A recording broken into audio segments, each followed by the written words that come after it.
சத்சங்கம் கணபதையே நமஹ. உலகெங்கும் வாழும் ஸ்பிரிச்சுவல் டாக்ஸ் நேயர்களுக்கு உங்கள் ஆத்மார்த்த ஜோதிடர் நங்கநல்லூர் டாக்டர் பஞ்சநாதனின் இனிய ஹாப்பி நியூ இயர் 2026 வாழ்த்துக்கள். 2026 பிறக்க போகுது. இந்த ஆண்டு நமக்கு நல்ல மாற்றங்களை தருமா? நிறைய எதிர்பார்ப்போடு நம்ம இருக்கோம். நல்ல மாற்றங்களை தருமா? நம்ம ராசிக்கு என்ன பலன்களை தரும்? இந்த ஆண்டுடைய கிரகநிலைகளை பார்க்கிற போது நமக்கு இது நன்மையை தருமா? நன்மையை தந்தால் எந்த விதத்தில் தரும் அப்படின்னு எதிர்பார்ப்போடு இருக்கும். பாக்கியஸ்தானம், காலபுருஷ தத்துவத்துடைய பாக்கியஸ்தானம் வலுத்திருக்கக்கூடிய அற்புதமான நேரத்தில் இந்த ஹாப்பி நியூ இயர் பிறக்குது. அதாவது 2026 பல நல்ல மாற்றங்களை நம்ம எதிர்பார்க்க முடியும் என்ற நம்பிக்கை மனசுல பிறக்குது. 2025 என்னவெல்லாம் நமக்கு கஷ்டங்கள் இருந்ததோ அந்த கஷ்டத்துக்கெல்லாம் விடிவு காலம் பிறக்காதா அப்படிங்கிற அடிப்படையிலேயே நம்ம ராசிக்கு இந்த புத்தாண்டு எப்படி இருக்க போகுது அப்படிங்கிற பலன்களை நம்ம இந்த நிகழ்ச்சியில பார்க்க போகிறோம். நேயர்கள் அனைவருக்கும் நீங்க உங்களுடைய பலன்கள் என்ன, பரிகாரங்கள் என்ன, இந்த ஆண்டு உங்களுக்கு நடக்க போகிற பொது பலன்கள் என்ன, எல்லாத்தையுமே இந்த நிகழ்ச்சியில சொல்ல போறேன். கூர்ந்து கவனிச்சுக்கோங்க. உங்களுக்கு என்னுடைய புத்தாண்டு வாழ்த்துக்களை மீண்டும் தெரிவிச்சுக்கிறேன்.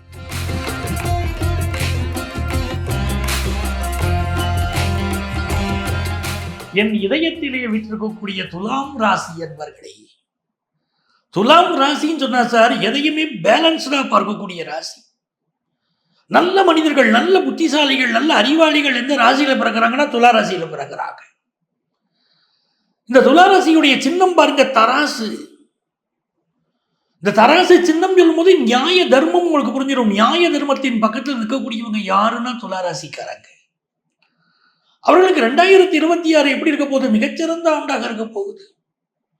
துளாராசிக்கு ஆண்டு பிறக்கிற போதே பாக்கியஸ்தானத்தில் குரு பகவான், உங்களுக்கு அனுகூல ஸ்தானத்தில் சூரியன், செவ்வாய், சுக்கிரன், புதன்கிற 4 கிரகங்கள், பூர்வ புண்ணியத்தில் ராகு பகவான், 6ஆம் இடத்துல சனி பகவான். எவ்வளவு நன்மையான கிரகமைப்பு பாருங்க. எந்த ராசிக்கு இப்படி ஒரு கிரகமைப்பு இல்லைங்க. 11ஆம் இடத்துல கேது பகவான், மிகச்சிறந்த ஒரு கிரக அமைப்புங்க. துலா ராசிக்கு தாங்க அப்படி வாச்சிருக்கு இந்த ஆண்டு. மிகச்சிறந்த பலன்களை பெறப்போகிற ராசி. 12 ராசிகளிலே வெற்றிக்குரிய ராசியாக நான் துலா ராசியை தாங்க பார்க்கிறேன். ராசிக்கு அதிபதியாக இருக்கக்கூடிய சுக்கிர பகவான் உங்களுடைய அனுகூல ஸ்தானத்தில் உட்கார்ந்தாரு. வாழ்க்கை அற்புதமா இருக்கும். வீரியம், கம்யூனிகேஷன் எல்லாம் வெற்றிங்க. ரொம்ப நாளா தாம்பத்திய வாழ்க்கையில எனக்கு நிம்மதியே இல்லைங்க. கல்யாணம் ஆச்சுங்க, ஆனா கணவன் மனைவி நண்பர்களா வாழறோம், தாம்பத்திய வாழ்க்கை எங்களுக்குள்ள இல்லை. அப்படிங்கிறவங்களுக்குலாம் அந்த பிரச்சனை இந்த ஆண்டு தீர்வதை நீங்க பார்ப்பீங்க. சார் எனக்கு திருமணமே கைகூடலையே சார், அதுக்கு என்ன சார் பதில் அப்படி கேட்கிறவங்களுக்கு அற்புதமான யோகம். திருமணம் கைகூடும். 9ஆம் இடத்துல இருக்கக்கூடிய குரு பகவான் உங்க ராசியை பார்க்கிறார். அப்படிங்கிறதே உங்களுக்கு ஒரு அனுகூலம். 9லே குரு பகவான் இருப்பது குரு பலம், கல்யாணம் கைகூடும். 10ஆம் இடத்திற்கு குரு பகவான் வருகிற போதும் இந்த ஆண்டு ஜூன் மாதம் 10ஆம் இடத்திற்கு குரு பகவான் வருகிறார். வந்தார்னா தனஸ்தானத்தை பார்ப்பார். 10ல குரு பகவான் வருகிற போது மிகப்பெரிய தன லாபத்தை மனிதர்கள் அடைந்தே தீர்வார்கள். பெரிய அளவுக்கு தன லாபம் வரும். பல பேர் சொல்லிட்டு இருக்காங்க 10ல குரு வரும்போதுங்க பதவியை கெடுத்துருங்க. அது உங்களுக்கு பெரிய தன லாபம் வருமேங்க. காசு பணம் தொட்டு வரப்போகுது. சொத்துக்கள் வாங்க போறீங்க. வீட்டை வாடகைக்கு விடுறது, கடைகட்டி வாடகைக்கு விடுறது அப்படின்னு வாடகை வருமானம் கூடுமே துலா ராசிக்கு. ராசிக்கு அதிபதி சுக்கிர பகவான், லவாதிபதி சூரியனோடு சேர்ந்திருக்காரு. நீங்க போடுற கையெழுத்து உங்க வாழ்க்கையை உயர்த்த போகுது. உங்களுடைய சேவிங்ஸ் இந்த காலகட்டத்தில் உயர்த்த போகுது. உங்களுடைய கம்யூனிகேஷன், சமூக வலைத்தளத்தை உங்களை மாதிரி யாராலையும் பயன்படுத்த முடியாது. சூப்பரா பயன்படுத்துவீங்க. உங்களை வாழ்க்கையில தவறா இடம் போட்டவங்க, இல்ல ஒண்ணுமே இல்லைன்னு உங்களை நினைச்சவங்க, மட்டமா இடம் போட்டவங்க, கேலி கிண்டல் பண்ணினவங்க அவ்வளவு பேரும் இந்த ஆண்டு உங்களை வாழ்த்துவாங்க. என்னமான திறமை, எவ்வளவு திறமை, இந்த ஃபீல்டுனா இவர் தான் யா அப்படின்னு உங்களை வாழ்த்துவாங்க. உங்களுடைய படிப்பு மெருகேறும். பெரிய உச்சத்தை இந்த ஆண்டு தொட போறீங்க. ஏன்னா புதனை குரு பார்த்து இந்த ஆண்டு துவங்குகிறது. புதன் குரு பரிவர்த்தனையோடு தொடங்குகிறது. கல்வியிலே மிகப்பெரிய உச்ச நிலையை துளாராசிக்காரங்க பெற போறீங்க. நிறைய பேருக்கு வெளிநாடு போய் படிக்கக்கூடிய யோகம் இந்த ஆண்டு உருவாக போகுது. பொருளாதார நிலை உயரப்போகுது. ஏழுல இருக்கக்கூடிய 7ஆம் இடத்தின் அதிபதி செவ்வாய் 3ஆம் இடத்தில் அமர்ந்து அவர் 9ஆம் இடத்தில் இருக்கக்கூடிய குரு பகவான் பார்க்க 11ஆம் இடத்து அதிபதி சூரியன் சேர இந்த ஆண்டு கல்யாணம் கூடி வருங்க. அதாவது எப்படின்னா காம திரிகோண ஸ்தானங்கள்ங்கிறோம், அந்த தொடர்பு வந்துருச்சு பாருங்க. கல்யாணம் ஆகும், வாழ்க்கை சூப்பரா அமையும். இதுல மிக முக்கியமான ஒரு விஷயம் பாருங்க, சொந்த வீடு மனை வாங்கக்கூடிய யோகம். சிலருக்கு இளைய சகோதரனுக்கு உங்களுக்கு முடியல பிரச்சனைகள் தீரக்கூடிய யோகம். பழைய சொத்து வச்சிருக்கோங்க, அது விற்கவே முடியலங்க அப்படின்னா பழைய சொத்தை விற்கக்கூடிய யோகம் இப்ப உங்களுக்கு கிடைக்குது. 11ஆம் இடத்தின் அதிபதி 3ஆம் இடத்துல உட்கார்ந்துட்டான். எடுக்கிற முயற்சிகளில் எல்லாம் வெற்றி. இந்த முயற்சி வெற்றி பெறுமா, அந்த முயற்சி வெற்றி பெறுமான்னு தனித்தனியாலாம் பார்க்காதீங்க, எல்லா முயற்சியும் வெற்றி பெறும். பயணங்கள் அமையும், வெளிநாடு போயிட்டு வரக்கூடிய பயணங்கள் அமையும். ஒரு இன்டர்வியூ அட்டன் பண்றீங்கன்னா உறுதியா அந்த வேலை வாய்ப்பு கிடைக்கும். ரெப்ரசன்டேட்டிவ் வேலை வாய்ப்புகள் பலருக்கு, கவுன்சிலிங் சம்பந்தப்பட்ட வேலைகள் செய்யக்கூடியவர்கள், புரோக்கரேஜ் சம்பந்தப்பட்ட வேலைகள் செய்யக்கூடியவர்கள், உணவு கொண்டு போய் கொடுக்கக்கூடியவர்கள், டிரைவர் தொழிலில் இருக்கக்கூடியவர்கள், எல்லோருக்கும் பெரிய வளர்ச்சிங்க. கஷ்டப்படுறவங்க எல்லாம் பெரிய லெவலுக்கு வந்துருவாங்க. நல்ல சூழ்நிலை அமையுங்க. 6ல சனி, 6ல சனி இருக்கிற போது யோகமான விஷயம் கேட்டீங்கன்னா, இந்த சனி பகவான் 6ல இருக்கிறது தாங்க விசேஷம். அவர் 6ஆம் இடத்துல இருக்கிற போது உங்களுக்கு நல்ல வேலை வாய்ப்பு கிடைக்கும். வேலையில் ஒரு சிக்கல் இருந்தாலும் ஜூனுக்கு மேல அந்த வேலையில் உள்ள சிக்கல் நிவர்த்தி ஆயிரும். அதாவது வேலையை பத்தி கவலைப்படாதீங்க. என்ன ஒரு விஷயம், ஹெல்த் இஷ்யூ இருந்துகிட்டே இருக்குங்க. துளாராசிக்காரங்களுக்கு ஏதோ ஒரு வகையில உடல்நல பாதிப்புகள் இருக்கும். அந்த உடல்நல பாதிப்புகள் எல்லாம் ஜூன் மாதத்தில் நீங்கிவிடும். ஜூன் மாதத்திலேருந்து நீங்குது. அங்கே எனக்கு பெரிய அளவுக்கு ஹெல்த் இஷ்யூ இருக்கு, எனக்கு ஒரு ஸ்கின் ப்ராப்ளம் இருக்குங்க அப்படின்னு சொல்றவங்க கரி நாளில் கேலண்டர்ல போட்டிருப்பாங்க கரி நாள்னு. அந்த கரி நாள்ல போய் அந்த ஸ்கின் பிரச்சனைக்கு ட்ரீட்மெண்ட் எடுத்து பாருங்க, வேகமா குணமாயிரும். இந்த ரகசியத்தை உங்களுக்கு நான் சொல்லியிருக்கேன், பயன்படுத்திக்கிடுங்க. ஆக நல்ல வேலை வாய்ப்பு கிடைக்குது, வியாதி வெளிப்பட்டு குணமாகுது, பிசினஸுக்கு தேவையான கடன் உதவி கிடைக்க போதுங்க. ரொம்ப முக்கியம், பிசினஸ் பெரிய அளவுக்கு டெவலப் பண்ணிடுவீங்க. நல்ல புத்திர பாக்கியம் அமைய போகுது இந்த ஆண்டு, ரொம்ப நல்லா இருக்கு. ஹையர் எஜுகேஷன் வாய்ப்பெல்லாம் பொன்னான வாய்ப்பு கூடி வருது. அப்போ மிகச்சிறந்த ஆண்டு. அதுவும் அக்டோபரிலிருந்து டிசம்பர் வரை லாபத்திற்கு குரு பகவான் வரப்போறார். பெரிய பொருளாதார உயர்வை நீங்கள் காணப்போகிறீர்கள். மிகச்சிறந்த ஆண்டாக இந்த ஆண்டு அமைகிறது. யாரை வழிபட்டால் இன்னும் பெரிய வெற்றிகளை நீங்கள் பெற முடியும் அப்படின்னு சொன்னா, இந்த ஆண்டு நீங்கள் மதுரகாளி, சிறுவாச்சூர், பெரம்பலூர், சிறுவாச்சூர், மதுரகாளி அவளை சென்று வழிபாடு செய்யுங்கள். உங்கள் வாழ்க்கை உயர்ந்து கொண்டே இருக்கும். உங்களுக்கு என்னுடைய வாழ்த்துக்கள். உங்கள் ஆத்மார்த்த ஜோதிடர் நங்கநல்லூர் டாக்டர் பஞ்சநாதன். இந்த ஆண்டு பலன்கள் நம்ம ராசிக்கு எப்படி இருக்கும் அப்படின்னு பார்த்தோம்.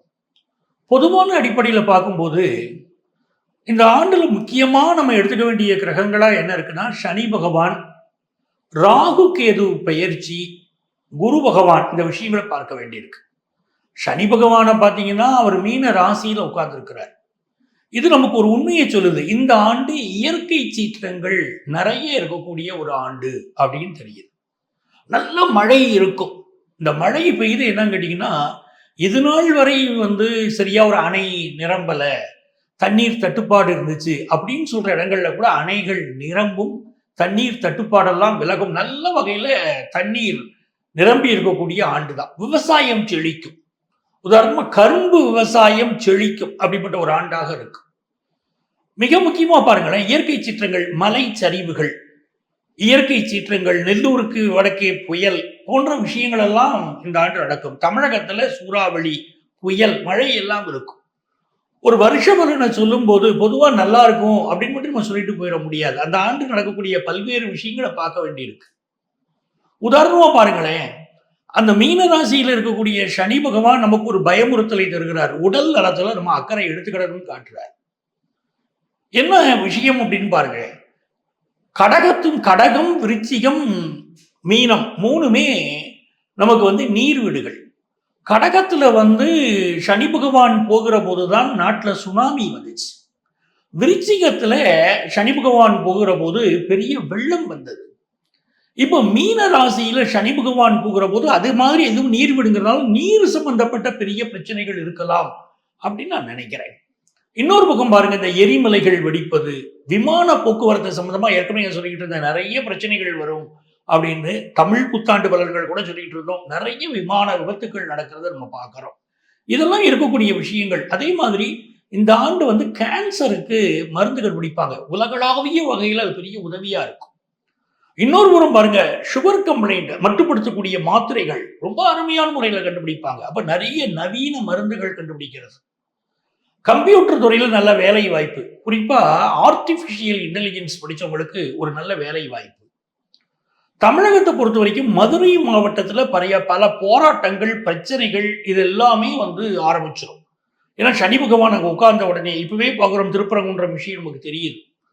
அதே மாதிரி இந்த சனி பகவானுடைய பார்வை வந்து தனுசு ராசியில் விழுவதனால கோவை மாவட்டத்தில் பல்வேறு இயற்கை சீற்றங்கள், பல்வேறு பிரச்சனைகள், மக்கள் போராட்டங்கள், நிறைய இந்த மாதிரி சிக்கல்களை இந்த ஆண்டு நம்ம பார்ப்போம்.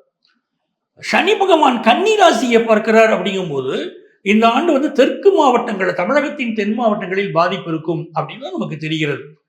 அதே நேரத்தில் இந்த ஆண்டு வந்து நல்ல வேலை வாய்ப்பு நிறைய இருக்கும். பெர்காபிட்டா இன்கம் இந்தியாவை பொறுத்த வரைக்கும் கூடும்.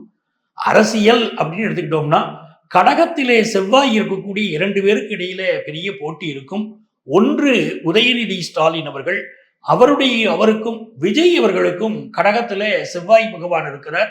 ஆக இந்த திராவிட முன்னேற்ற கழகத்திற்கும் ஒரு விஜயுடைய கட்சிக்கும் இடையில ஒரு பெரிய போட்டி இருக்கும். இதுல திராவிட முன்னேற்ற கழகம் இப்போ நம்ம பேசக்கூடிய இந்த நேரத்துல நமக்கு தெரியக்கூடிய கிரகநிலைகள் என்ன அப்படின்னா, திராவிட முன்னேற்ற கழகத்திற்கு பெரிய வெற்றி வாய்ப்பு இருக்கு. இந்த ஆண்டு நடைபெற போகிற தேர்தலில் 2026 சட்டசபை தேர்தலில் திராவிட முன்னேற்ற கழகம் வெற்றி பெறுவதற்கு பெரிய வாய்ப்புகள் இருக்கு அப்படின்னு நமக்கு தெரியுது. இது வந்து நம்ம இப்போ உள்ள சூழ்நிலையை வச்சு சொல்றோம். ஆனால் இப்போ இந்த ஜனவரி மாதத்தில் டிசம்பர் என்று 2025 டிசம்பர் 2 ஜனவரியில் தான் வந்து கூட்டணி விஷயங்கள் தமிழகத்தில் பெரிய மாற்றங்கள் வரும்னு இருக்கு. சரியான கூட்டணிகள் மாற்றங்கள் இருந்தால் இந்த முடிவுகள் கூட மாறலாம். கூட்டணி மாற்றங்கள் வேறு விதமாக அமைந்தால் அப்போ இப்ப நம்ம சொல்லக்கூடிய இந்த தீர்ப்பு, இந்த விஷயங்கள் கூட மாறலாம். ஆனா இப்போ உள்ள சூழ்நிலைப்படி திராவிட முன்னேற்ற கழகத்துக்கு தான் பெரிய வெற்றி வாய்ப்பு இருக்கு அப்படிங்கிறதா உண்மை. உதயநிதி ஸ்டாலின் அவர்கள் ஜாதகம் மிகச்சிறப்பாக இருக்கிறது. அதே போல விஜய் அவர்களுடைய ஜாதகமும் கடகத்திலே செவ்வாய் என்ற வகையிலே அவர் கடும் போட்டியை கொடுப்பார், நிறைய ஓட்டுகளை பெறுவார் அப்படின்னு ஒரு அமைப்பு இருக்கு. ஸோ தமிழக அரசியல் களத்துல நிறைய கூட்டணிகள் மாறப்போகுது. அதை நம்ம கண்கூடா பார்க்க போகிறோம். நிறைய கோவில் விஷயங்கள், ஒரு பாதுகாப்பு விஷயங்களை மேற்கொள்ளணும். ஏன்னா கோவில்களில் நிறைய பிரச்சனைகள் இந்த ஆண்டு ஏற்படும் அப்படிங்கிற அமைப்பும் இருக்கு. இளம் பெண்களுடைய பாதுகாப்பிலே அக்கறை செலுத்தணும். இது வந்து நிறைய விஷயங்கள் இந்த ஆண்டு நாம் கவனமாக இருக்க வேண்டிய விஷயங்களும் இருக்கு. நிறைய நல்ல விஷயங்களும் கூட போகுது. நம்முடைய வருமானம் கூட போகுது. தங்கத்தின் விலை அப்படின்னு எடுத்துக்கிடும் போது தங்கத்தின் விலை நல்ல கூடும். அதே நேரத்துல அக்டோபர் மாதம் வருகிற போது தங்கத்தின் விலையில ஒரு இறக்கம் இருக்கும். தங்கத்தின் விலை குறையும், கட்டுப்படும் அப்படின்னு இருக்கு. எவ்வளவுதான் தங்க விலை கூடினாலும் இந்த ஆண்டு அரசாங்கம் ரொம்ப கூட விடாதபடி சில கட்டுப்பாடுகளை கொண்டு வரும் அப்படிங்கிற அமைப்பும் தெரிகிறது. ஆக 2026ஆம் ஆண்டு நமக்கு ஒரு நல்ல ஆண்டாக விடிய போகிறது அப்படிங்கிறதா உண்மை. இது நாள் வரைக்கும் என்ன தடைகள் இருந்தாலும் அந்த தடைகள் விலகி சுபிட்சங்கள் நிறையக்கூடிய ஒரு நல்ல ஆண்டாக நமக்கு 2026 அமைய எல்லாம் அல்ல அந்த மதுரை மீனாட்சியை நம்ம பிரார்த்தனை பண்ணிக்கிடுவோம். அவருடைய அனுக்கிரகத்தினால 2026 நம்ம ராசிக்கு மிகச்சிறந்த ஆண்டாக அமையும் அப்படின்னு நான் பிரார்த்தனை பண்ணிக்கிறேன். மீண்டும் உங்களுக்கு என்னுடைய 2026 ஹாப்பி நியூ இயர் நல்வாழ்த்துக்களை தெரிவித்துக் கொள்கிறேன். உங்கள் ஆத்மார்த்த ஜோதிடர் நங்கநல்லூர் டாக்டர் பஞ்சநாதன்.